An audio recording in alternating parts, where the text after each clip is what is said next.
Hi, welcome or welcome back. My name's Eleanor. Welcome to my brief June wrap-up and a discussion of what I'm planning tentatively to do in July.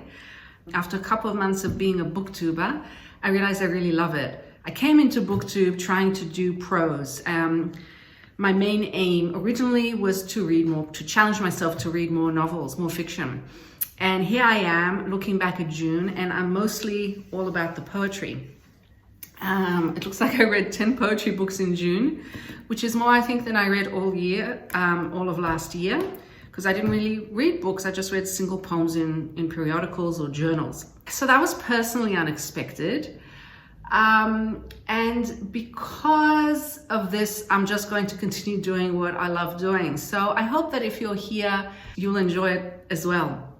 I have been thinking about how I have reframed my method of consuming poetry and how Booktube has dramatically changed the potential I see in poetry books. I've enjoyed, if you're a booktuber watching here, I've probably watched you. I love Booktube. I watch a wide variety, I think, of different booktubers. And I noticed that a lot of booktubers that I follow are very much living in the present moment. So they're not looking back at they're not necessarily looking back at the canon, at classics from the past, although, sometimes they do. But majority of them, I would say, are really very interested in what's happening right now. What are publishers coming out with right now? And there's a sense that they have one eye on the future at all times. It makes for a very exciting community, I found. And all of that, I feel from my own experience, and of course it's limited, but from my own experience with the poetry reading community, all of that is missing for me. My poetry friends, who are real friends as well, but they're friends who enjoy poetry alongside, with me.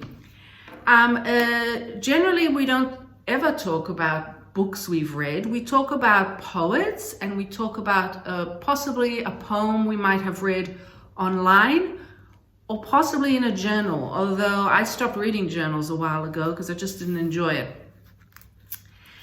And of course, that's what makes poetry different, because a poet who's coming up in the world and wants to be published will first submit to journals, hoping to get accepted and be published, eventually by the most prestigious journals. Eventually, that should lead you to a chapbook. And then hopefully, you would then go on to publish your first book. And that's okay. But what if I, as a poetry consumer, want to read what's happening right now? So I go to the journals and I get this journal which has one poem by each different poet, and it's very hard to get into the linguistic world of a poet in one poem. And I just stopped. So now here I am in Booktube, and I'm thinking, well, here's the Booktube model of how these wonderful booktubers do it with prose. Why can't I do that with poetry? I want that too. So that's why in June I did what I did. I just went to the bookshop that had the biggest poetry section. I stood there on my own because pretty much no one buys poetry, although I think that's changing as well. And I chose, mostly at random, 6 books that seemed to have a variety of voices to start me off. And boy, I have been completely invigorated. A, because I challenged myself to read entire books instead of just 1 or 2 poems. And B, because I challenged myself to describe my process of reading through these mostly vlogs that I did. And to show, really, it showed me more. I was really showing myself what's involved in reading a poetry book, the kind of work it involves, and the difference between reading a poetry book and reading a prose book. So now that I'm doing that, I'm thinking to myself, Well, what else do booktubers do who deal with prose? And at the moment, several of my favorite booktubers are beginning to get into Booker Prize season. And I'm excited. I'm excited just because it's a fun thing to do if you're interested in reading, you know, trying to predict what will be on the long list, then reading everything maybe on the long list or the short list, and then having a community where you all talk about those same books. Before Booktube, I really didn't know anything about the Booker Prize other than most of the time I would see a Booker Prize winner in my bookstore and I would think that it's just really too difficult, too challenging. I don't have the time or the energy. So why can't I find a prize in the poetry world and follow that for the fun of it? So I came across the Forward Prize for Poetry, which is, and I'm reading from their website, they are the most influential awards for new poetry in the UK and Ireland, honoring fresh voices alongside internationally established names. And this year marks the 30th anniversary of the prizes. So where better to start than with the Forward Prizes? So there are 3 categories: Best Collection, Best First Collection, and Best Single Poem. Absolutely fantastic. On top of that, I've just found out that the 5 of each category shortlist has been announced. So I am going to hopefully read at least the 5 shortlisted best collections and also the best single poems. If I have the time, possibly the best first collections, but we'll see. And I feel that I also need to go back in time to maybe have a look at what's won in the last few years so that I can see, you know, what sort of a prize it is, what do the judges usually look for, and just get a feel. So I'm hoping that as I do that, you'll enjoy it as well. Now, looking at the Forward Prizes for Poetry made me also think about publishers, because booktubers who deal in prose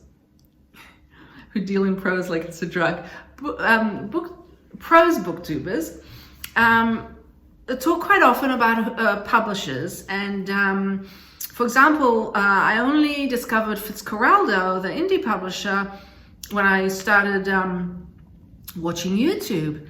And so I thought to myself, well, I really have to get to know who the publishers are for poetry. So I started with the most obvious, which was Penguin Random House. And lo and behold, I think what seems to be their most commercial poetry venture, I may be wrong, but I'm new to this, is what they call Penguin Poets. And these are poetry books that come out every month or so, and I think they're a little bit more affordable than other books, and they seem to me to be somewhat more accessible.